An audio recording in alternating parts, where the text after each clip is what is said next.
In today's video, I'm going to teach you how to add customers in QuickBooks Online. By the end, you'll know exactly how to set up a clean customer profile so your invoices, payments, and reports stay accurate. Start by using the global search at the top of QuickBooks Online. Type the word customer and open the customers area. This is a quick way to jump right where you need to be without digging through menus. On the customers page, look for the option to add a new customer and select Add Customer. This opens the customer detail form. Take a moment to work through each field carefully. Getting this right now saves time later. Begin with the name fields.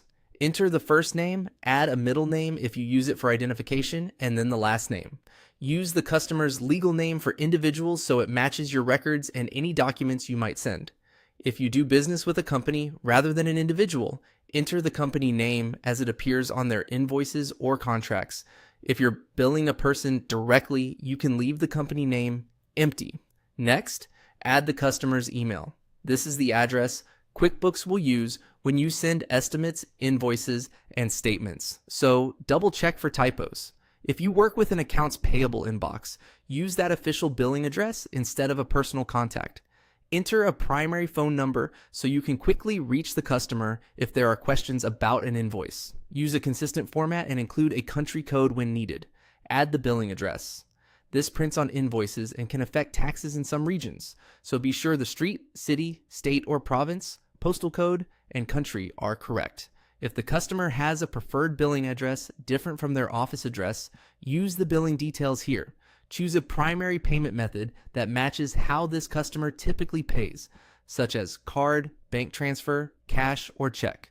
This sets a default for new transactions and speeds up your workflow. Select the payment terms.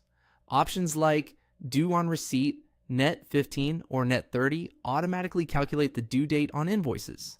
Pick the term that reflects your agreement with the customer. Set up taxes for this customer. Indicate whether they are taxable or tax exempt, and choose any default tax setting required for your location. If you're unsure, check your local rules or confirm with your accountant before proceeding. When everything looks good, click Save. Your new customer profile is ready, and you can select it the next time you create an invoice or estimate. That's it. Your customer is now set up in QuickBooks Online, clean, consistent, and ready for business.